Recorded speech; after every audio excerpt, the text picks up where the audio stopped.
नमस्कार दोस्तों, चलिए एक बार फिर से स्वागत है आपको ना आपका अपना यूट्यूब चैनल मास्टरमाइंड डीपीएस में। मैं वीरेंद्र प्रताप सिंह।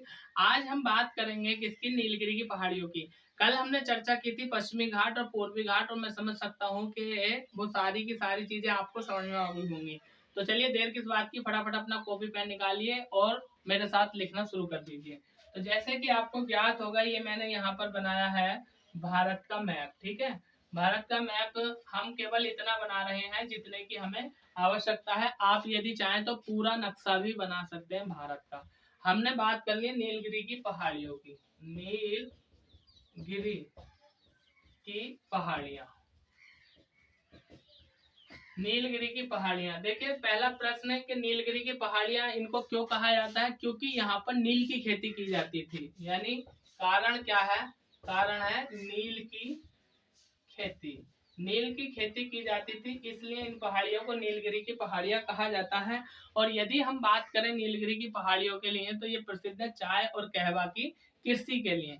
अब हमने जाना था कि यहाँ पर हमारा क्या था? पश्चिमी घाट, और यहाँ पर क्या था? हमारा पूर्वी घाट। ठीक है, यदि हम बात करें नीलगिरी की पहाड़ियों की, तो इनका विस्तार यहाँ से यहाँ तक मिलता है। ठीक है, ये पहाड़ियां हो गई आपकी नीलगिरी की पहाड़ियां। ठीक है, ये कौन सी पहाड़ियां हो गई? नीलगिरी की पहाड़ियां। अब एक प्रश्न ये बनता है कि जो नीलगिरी की पहाड़ियां हैं, इनका विस्तार भारत के कितने राज्यों में? तो नीलगिरी की पहाड़ियों का विस्तार भारत के 3 राज्यों में है, कर्नाटक, केरल और तमिलनाडु। ठीक है, यहाँ पर लिख रहा हूं मैं, विस्तार भारत के 3 राज्यों में है। कौन कौन से? कर्नाटक, केरल और तमिलनाडु। ठीक है, तमिलनाडु। इन 3 राज्यों में नीलगिरी की पहाड़ियों का विस्तार मिलता है। फिर यहाँ से प्रश्न बन जाता है कि नीलगिरी की पहाड़ियों को लेकर के इतिहास में एक आंदोलन हुआ था, जिसको बोला जाता है मोपला आंदोलन। मोपला आंदोलन 1921 में हुआ था नील की खेती को लेकर के। और यदि 1921-22 की हम बात करें, तो उस समय आप लोगों को ज्ञात होगा हमारा भारत जो था वो अंग्रेजों के अधीन था। ठीक है, तो नील की खेती को लेकर के काफी यह इतिहास का टॉपिक है, लेकिन हम इतना ही करेंगे कि मोपला आंदोलन नीलगिरी की पहाड़ियों में हुआ था। इसके पहाड़ी ढलानों में जो नील की खेती की जाती थी, तो अंग्रेज चाहते थे कि अफीम, कोकीन, चरस, गांजा, हेरोइन इनकी निर्यात के लिए यहाँ पर इनकी खेती की जाए। लेकिन यहाँ की जो मोपला आदिवासी जनजाति थी, वो क्या करती थी? नील की खेती का कृषि करती थी। ठीक है, आगे हम बात करते हैं कि जो नीलगिरी की पहाड़ियां हैं, इनका विस्तार भारत के 3 राज्यों में है, कर्नाटक, केरल, तमिलनाडु। फिर प्रश्न क्या बनता है कि यह हो गया आपका पश्चिमी घाट। कौन सा? पश्चिमी घाट। और ये हो गया आपका पूर्वी घाट। प्रश्न ये बनेगा कि पश्चिमी घाट और पूर्वी घाट के मध्य कौन सी पहाड़ी स्थित है? नीलगिरी की पहाड़ियां। इसलिए पश्चिमी घाट और पूर्वी घाट का इन्हें जंक्शन कहा जाता है। क्या कहा जाता है? जंक्शन। पश्चिमी घाट और पूर्वी घाट का जंक्शन किसे कहा जाता है? नीलगिरी की पहाड़ियों को। आगे लिखिए लिखिए आगे क्या प्रश्न बनता है कि नीलगिरी की पहाड़ियों की ऊंची चोटी का नाम क्या है? तो नीलगिरी की पहाड़ियों की ऊंची चोटी का नाम है डोडा बेट्टा, जो पड़ती है तमिलनाडु में। और यह दक्षिण भारत की दूसरी सबसे ऊंची चोटी है, जो यहाँ पर पड़ेगी। कहाँ पर? यहाँ पर। इसका नाम है डोडा बेट्टा। डोडा बेट्टा। ठीक है, ये क्या हो गई? ये चोटी हो गई। और यदि इसकी ऊंचाई की हम बात करें, तो 2637 मीटर इस चोटी की ऊंचाई बैठती है। आगे प्रश्न बनेगा दक्षिण भारत के हिल स्टेशन को लेकर। क्या क्या भारत का एकमात्र दक्षिण में स्टेशन, यानी हिल स्टेशन, या जिसको हिंदी में बोल देते हैं स्वास्थ्यवर्धक स्थल, तो वो यहाँ पर पड़ेगा, जिसको बोल देते हैं हम ऊटी। स्वास्थ्य वर्धक स्थल, जिसको बोल देते हैं क्या? ऊटी, या इसी का दूसरा नाम मिलता है उटक मंडलम। ठीक है, और ये कहाँ पर पड़ता है?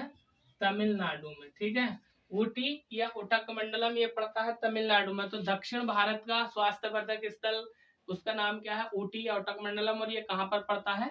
तमिलनाडु में पड़ता है। ठीक है, ये है यहाँ पर। आगे हम बात करते हैं कि और क्या क्या प्रश्न यहाँ से बन सकते हैं। तो देखिए, सबसे महत्वपूर्ण चीज क्या है? सबसे महत्वपूर्ण चीज है कि पश्चिमी घाट और पूर्वी घाट के मध्य में है, इसलिए इसे पश्चिमी घाट और पूर्वी घाट का जंक्शन कहा जाता है। आगे यदि हम बात करें यहाँ से, तो प्रश्न क्या बनेगा, प्रश्न ये बनेगा कि प्रायद्वीपीय भारत की दूसरी सबसे ऊंची चोटी तो ये ही है, यानी प्रायद्वीपीय भारत की दूसरी सबसे ऊंची चोटी तो वो कौन सी है, ये है डोडा बेट्टा। ठीक है, अब हम बात करते हैं कि नीलगिरी की पहाड़ियों के संदर्भ में एक और पहाड़ियां आ जाती हैं जिनको बोल देते हैं अन्नामलाई की पहाड़ियां। तो आप एक बार इसका स्क्रीनशॉट ले लीजिए, इसके बाद चलते हैं हम आगे।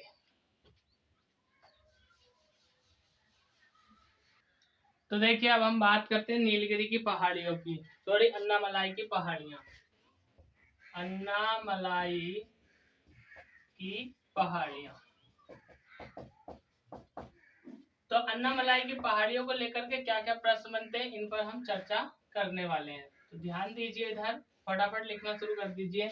यदि हम बात करें तो ये आपका क्या है, पश्चिमी घाट, और ये क्या है, पूर्वी घाट, और ये क्या है, नीलगिरी की, अभी हमने पढ़ा ना, नीलगिरी की पहाड़ियां। ठीक है, अब हम बात करते हैं कि जो अन्नामलाई की पहाड़ियां कहाँ पर, तो नीलगिरी की पहाड़ियों के दक्षिण में जो पहाड़ी हैं, इन पहाड़ियों को कहा जाता है अन्नामलाई की पहाड़ियां। ये वाली कौन, अन्नामलाई की पहाड़ियां। ठीक है, अन्नामलाई की पहाड़ियां नीलगिरी की पहाड़ियों के दक्षिण में है। अब यहाँ से क्या प्रश्न बनते हैं, और दो पहाड़ियां आ जाती हैं। यदि हम बात करें तो यहाँ पर एक पहाड़ी आ जाती है जिनको बोलते हैं पालिनी की पहाड़ियां, ये वाली, ये पालिनी की पहाड़ियां। ठीक है, और इसके यहाँ पर कुछ पहाड़ियां और पाई जाती है, इन्हें बोलते हैं इलायची की पहाड़ियां, इलायची की पहाड़ियां। तो प्रश्न क्या बनता है कि अन्नामलाई की पहाड़ियां तीन पहाड़ियों का केंद्र बिंदु है, एक पालिनी, एक इलायची, और इसके उत्तर में ऊपर कौन सी हो गई तुम्हारी, नीलगिरी की पहाड़ियां। फिर प्रश्न क्या बनता है कि ये वाली जो जगह है ना, ये वाली जगह, ये खाली जो रही है, इस जगह को बोलते हैं सैनकोट गैप, सैनकोट गैप बोल देते हैं, या इसको बोल देते हैं दर्रा। ठीक है, सैनकोट गैप या सैनकोट दर्रा किन पहाड़ियों में पड़ता, अन्नामलाई की पहाड़ियों में। और यह जो दर्रा है, दर्रा किसको बोलते हैं, आप पिछले वीडियो में जाकर देख लीजिए, मैंने सभी पढ़ा है। दर्रा उसको बोलते हैं जो पर्वतों के बीच संकीर्ण मार्ग होता है, उसको बोलते हैं दर्रा। और यदि हम बात करें तो केरल के तिरुवनंतपुरम से तमिलनाडु के मदुरै को ये जोड़ता है। ठीक है, केरल से, या ऐसा कह दीजिए केरल से तमिलनाडु को ये जोड़ता है, या इसका शहर हो गया तिरुवनंतपुरम और इसका शहर हो गया मदुरै।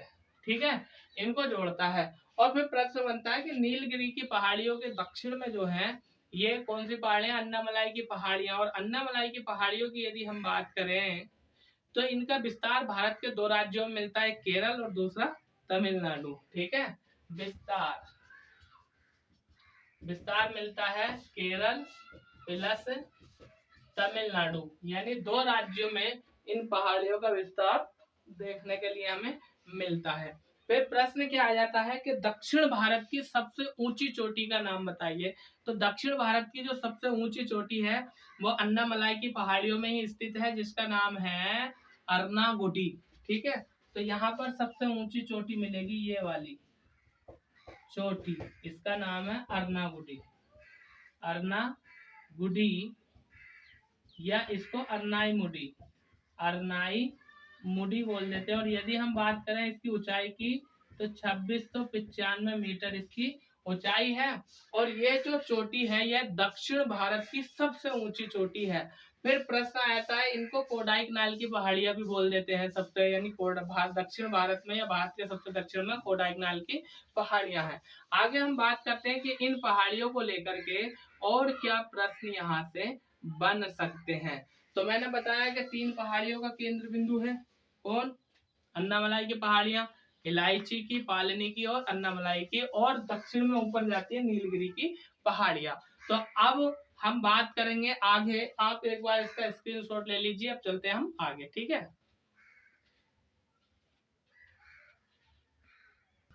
तो दोस्तों अब हम बात करेंगे सतपुड़ा पर्वत की। ठीक है, देखिए सतपुड़ा पर्वत की यदि हम बात करें तो यह 3 टुकड़ों में विभाजित है। ठीक है, सतपुड़ा पर्वत। ठीक है, जैसे एक पर्वत ये हो गया, इस वाले को ही कह दिया क्या, सतपुड़ा पर्वत।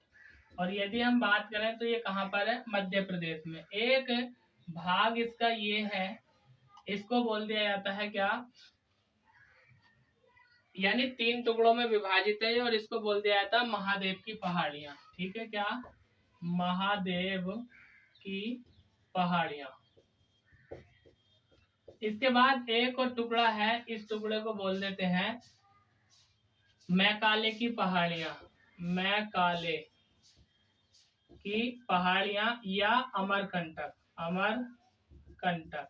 ठीक है दोस्तों, तो प्रश्न क्या बनेगा कि सतपुड़ा पर्वत जो है वो टुकड़ों में विभाजित है और इसके विस्तार की यदि हम बात करें तो यह जो है मध्य प्रदेश से शुरू होता है और छत्तीसगढ़ तक चलता है। ठीक है, विस्तार इसका, विस्तार एमपी से शुरू होता है और छत्तीसगढ़ तक चलता है।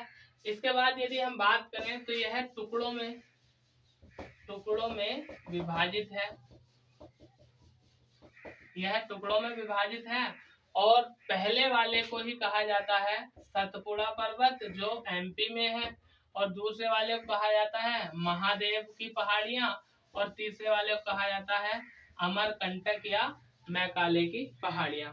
फिर प्रश्न क्या बनेगा कि सतपुड़ा पर्वत की जो सबसे ऊंची चोटी है उसका नाम क्या है। सतपुड़ा पर्वत की ऊंची चोटी का नाम है धूपगढ़ या पंचमढ़ी। ठीक है, यहाँ पर मिलेगी धूपगढ़ या पंचमढ़ी, और कहाँ पर है ये, मध्य प्रदेश में, यानी धूपगढ़ी या पंचमढ़ी। ठीक है, धूपगढ़ी या पंचमढ़ी। और यदि हम बात करें धूपगढ़ी की ऊंचाई की, तो इसकी जो ऊंचाई बैठेगी वो 1350 मीटर इसकी ऊंचाई है। ठीक, फिर प्रश्न बनता है कि दक्षिण भारत का एकमात्र दक्षिण भारत का स्वास्थ्य वर्धक स्थल कौन सा है।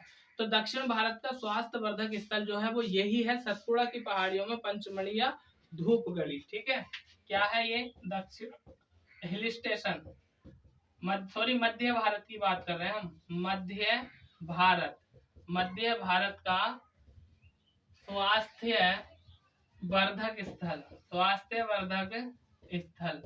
स्वास्थ्य वर्धक स्थल कौन सा है, धूपगढ़ी या पंचमढ़ी। इसके बाद यदि हम बात करें कि तीसरी जो पहाड़ी चोटी आती है जिसका नाम है मैकाले या अमरकंटक, तो आपको याद होगा कि कई नदियां भारत की ऐसी है जो अमरकंटक की चोटी से निकलती हैं। और यदि हम बात करें तो जैसे एक नदी आ जाती है, इसको बोल देते हैं महानदी, और महानदी किस राज्य में बहती है, उड़ीसा में बहती है, जो उत्कल के मैदान का निर्माण करती है, कौन, महानदी। और यदि हम बात करें तो एक और नदी यहाँ से निकलती है जिसको बोल देते हैं हम क्या, सोन नदी। ठीक, एक और नदी यहाँ से निकलती हुई आती है जिसको बोलते हैं हम क्या, गोदावरी नदी। ठीक है, तो गोदावरी नदी भी यहाँ पर होती हुई आती है। तो यहाँ से जो महत्वपूर्ण प्रश्न बन सकते हैं वो यही बन सकते हैं क्या, कि जो सतपुड़ा पर्वत है यह मध्य प्रदेश में है, और विस्तार की यदि हम बात करें तो मध्य प्रदेश से लेकर के छत्तीसगढ़ तक चलता है, और यह टुकड़ों में विभाजित है, 3 टुकड़ों में है। यानी पहली को कह दिया जाता सतपुड़ा, दूसरी को महादेव की पहाड़ियां, तीसरों को मैकाले या अमरकंटक की पहाड़ियां। और यदि हम बात करें तो दक्षिण भारत का स्वास्थ्य वर्धक स्थल यानी हिल स्टेशन जो है वो क्या कहलाता है, धूपगढ़ी या पंचमढ़ी, और यही सतपुड़ा की सबसे ऊंची चोटी है 1350 मीटर। ठीक है, जो मध्य प्रदेश में पड़ती है। इसके बाद यदि हम बात करें तो मैकाले या अमरकंटक की चोटी से जो है कई सारी नदियों का उद्गम स्थल है, जैसे गोदावरी, महानदी या सोन नदी की हमने बात करी है। अब हम बात करते हैं विंध्याचल पर्वत की, तो आप एक बार इसका स्क्रीनशॉट ले लीजिए और इसके बाद हम आगे चलते हैं। अब हम बात करेंगे विंध्याचल पर्वत की। ठीक है, किसकी, विंध्याचल पर्वत की। ठीक, चलिए विंध्याचल पर्वत की यदि हम बात करें तो अभी हमने जाना सतपुड़ा पर्वत के बारे में जो एक भ्रंश या ब्लॉक पर्वत का उदाहरण है। कौन? सतपुड़ा पर्वत। अब हम बात करते हैं विंध्याचल पर्वत की। तो देखिए इसके क्या क्या महत्वपूर्ण प्रश्न है जो हमारे एग्जाम पॉइंट ऑफ व्यू से अति महत्वपूर्ण है। क्या? जैसे सबसे पहले बात करते हैं कि विंध्याचल पर्वत जो है टुकड़ों में विभाजित है ये भी, और कितने? 4 टुकड़ों में विभाजित है। ठीक है, यानी टुकड़ों में विभाजित है। कितने टुकड़ों में विभाजित है? 4 टुकड़ों में विभाजित है। और यदि हम बात करें तो इसका जो पहला हिस्सा है इसी को कह दिया जाता है विंध्याचल, विंध्याचल पर्वत। ठीक है, और दूसरे की यदि हम बात करें तो इसको कह दिया जाता है भंडारे, भंडारे पर्वत। और तीसरे की यदि हम बात करें तो इसको कह दिया जाता है कैमूर, कैमूर पर्वत। और यदि चौथे की हम बात करें तो इसको आ जाता है यहाँ पर पारसनाथ, पारसनाथ की पहाड़ियां। और पारसनाथ की पहाड़ियों की यदि हम बात करें तो ये कहाँ पर है? झारखंड में, झारखंड में है पारसनाथ की पहाड़ियां। अब यहाँ से क्या क्या महत्वपूर्ण प्रश्न बनते हैं? देखिए, एक तो विंध्याचल पर्वत के लिए ये महत्वपूर्ण प्रश्न बनता है कि ये दक्षिण भारत को उत्तर भारत से अलग करता है। पहली बात नोट करके लिख लीजिए, मैं सारी चीजें लिखूंगा नहीं पर बताऊंगा सारा, छोड़ूंगा कुछ नहीं। क्या? कि यह दक्षिण भारत को उत्तर भारत से अलग करता है। तीसरी बात क्या? कि आर्य और अनार्य संस्कृति को अलग करता है। क्यों? आर्य जब भारत में आए थे तो कहाँ पर बसे थे? सबसे पहले पंजाब में बसे थे, यानी पंजाब पड़ता उत्तर भारत में, तो वो आर्य संस्कृति, और नीचे आर्य थे नहीं तो अनार्य है, जहाँ पर आर्य ना हो। तो यह आर्य और अनार्य संस्कृति को अलग करता है। फिर यदि हम बात करें इसके विस्तार की तो मध्य प्रदेश से लेकर के झारखंड तक चलता है, यानी ये वाले जो तीनों टुकड़े हैं इसके, ये कहाँ पर पड़ते हैं? प्रारंभिक टुकड़े मध्य प्रदेश में, और चौथा भाग इसका पारसनाथ की पहाड़ियां ये झारखंड में पड़ती हैं। फिर प्रश्न क्या बनता है? प्रश्न ये बनता है कि इसका निर्माण किससे हुआ है?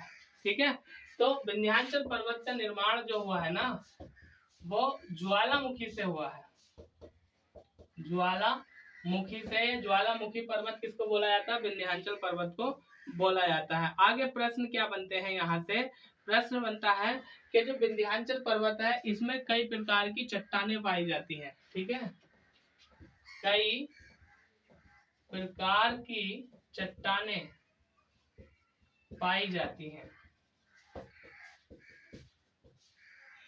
कई प्रकार की चट्टानें पाई जाती हैं विंध्याचल पर्वत में। और यदि हम बात करें तो एक प्रश्न यहाँ पर यह भी बन जाता है कि इसके इधर में यानी पश्चिम में यहाँ पर एक विशेष रूप से वन पाए जाते हैं जिन्हें बोला जाता है गिर के वन या गिर वन। और गिर वन कहाँ पर आते हैं? ये गुजरात में। ठीक है, गिर वन कहाँ पर पाए जाते हैं? गुजरात में। और यदि हम बात करें तो यहाँ पर गिर वन अभ्यारण्य भी है जो सफेद बाघ के लिए, एशियाई शेरों के लिए प्रसिद्ध है। इसके बाद यदि हम बात करें तो एक और पर्वत आया था जिसको बोलते हैं अरावली पर्वत। तो अरावली पर्वत पड़ता है आपका कहाँ पर? राजस्थान में। और यदि हम बात करें तो अरावली पर्वत की सबसे ऊंची चोटी का नाम है गुरु शिखर। ठीक है, अरावली पर्वत की सबसे ऊंची चोटी का नाम है गुरु शिखर, जो कहाँ पर पड़ती है? राजस्थान में। और 1722 मीटर इसकी ऊंचाई है। ठीक है, यानी यहीं पर लिख देता हूं मैं अरावली पर्वत। अरावली पर्वत कहाँ पर पड़ता है? ये राजस्थान में। और इसकी ऊंची चोटी की यदि हम बात करें तो गुरु शिखर, गुरु शिखर इसकी ऊंची चोटी है। और इसकी यदि हम बात करें ऊंचाई की तो 1722 मीटर इसकी ऊंचाई है। ठीक है, तो दोस्तों ये था हमारा पर्वतों को लेकर के। कल हम बात करेंगे पठारों की, यानी पठारों के संदर्भ में क्या क्या महत्वपूर्ण प्रश्न यहाँ पर बन सकते हैं। तो आप इसका स्क्रीनशॉट ले लीजिए और इसके बाद हमें दीजिए विदाई। यदि वीडियो आपको पसंद आई हो तो इसे लाइक जरूर कीजिए और अपने दोस्तों में शेयर कीजिए। यदि आप हमारे चैनल पर नए हैं तो इसको सब्सक्राइब कीजिए। कल फिर मुलाकात होगी, पठारों पर हम चर्चा करेंगे। तब तक के लिए धन्यवाद।